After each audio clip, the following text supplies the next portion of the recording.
Hi Year 2. You might be wondering why I am wearing a top hat. Well, this week we are going to be learning about a very significant person from the Victorian era. Isambard Kingdom Brunel. Brunel liked to wear a top hat because he was very short and he thought it would make him look taller. He was the same height as Mrs. Shaw.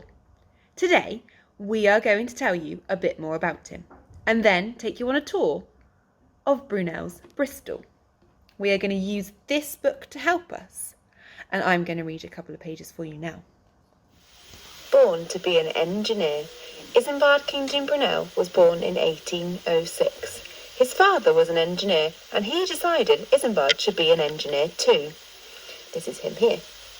The young Brunel was good at mathematics and had exciting ideas. What other skills would he need to be an engineer? As an engineer, Brunel had to draw plans for his ideas. He had many other jobs to do too. He had to build, find skilled workers, work out the cost, and draw the plans. Let's hand over to our roving reporters to see how Brunel was important to Bristol. Hi Year 2. Today my hour's exercise has taken me to Bristol's oldest railway station, which is also one of the oldest railway stations in the whole of the UK. Do you know what it's called?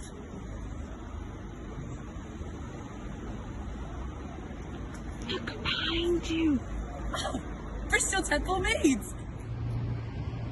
Bristol Temple Meads was designed by none other than Brunel himself. Brunel designed the whole station himself, but at that time there were only 2 platforms. There was also a huge network of underground tunnels, which at that time were used for storage, but now are used for lots of different things, including a bakery. Unfortunately, the only part left of Brunel's original design is the engine shed that you can see behind me now. Great Western Railway. Railways were being built all over Victorian Britain. In 1833, Brunel was given the job of building the Great Western Railway between London and Bristol. Brunel rode on horseback from London to Bristol, making his plans for the railway line. Brunel designed the box tunnel along the route. It was the longest tunnel in the country. Men tunnelled from each end and met in the middle. Dynamite was used to blast the tunnel through the hillside. More than 100 workers died. How do you think it would feel to have worked in the box tunnel? Do you think it might have been dark, or stuffy, or frightening? Let's hand over to our other roving reporter to see another famous Brunel creation. Hi Year 2, I've taken my hour's exercise in a walk down to the harbour side. I wonder if you can spot which important Bristol landmark is behind me. This is Brunel's SS Great Britain. SS stands for steamship, and it was the first iron ship to cross the Atlantic. Remember, you know that the Atlantic Ocean is the ocean in between Europe and America. So this ship travelled from Liverpool to New York in 1843.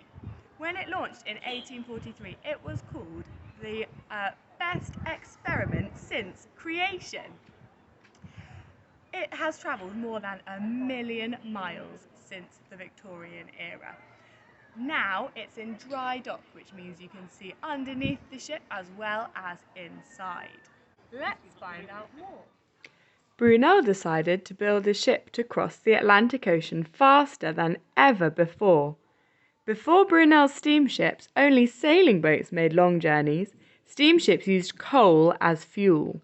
They could not carry enough coal to travel very far. This is an old-fashioned sailing ship. In 1836, Brunel built a great big wooden steamship called the Great Western. It could stand up to storms and carry enough fuel to cross the Atlantic. Remember, the Atlantic is the ocean between where we are and America, between Europe and North America. So here is a picture of the Great Western steamship. In 1858, he built the Great Eastern. It was made of metal and it was the biggest ship in the world. Here it is here. Now we're going to our next roving reporter, Miss Molan.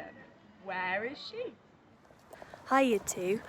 I'm on my daily walk today to another of Brunel's Bristol landmarks. Have you got any ideas where I might be? I am, of course, on the Clifton suspension bridge, which was designed by Brunel.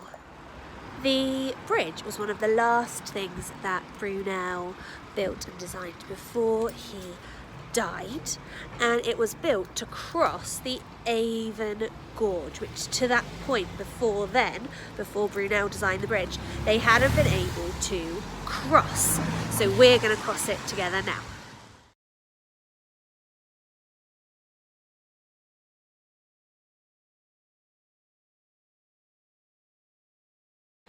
Originally, Brunel was really interested by the ancient Egyptians and wanted the towers that are behind me now to be decorated with sphinxes, but that idea was rejected and he built the simple towers that you can see today. There they are.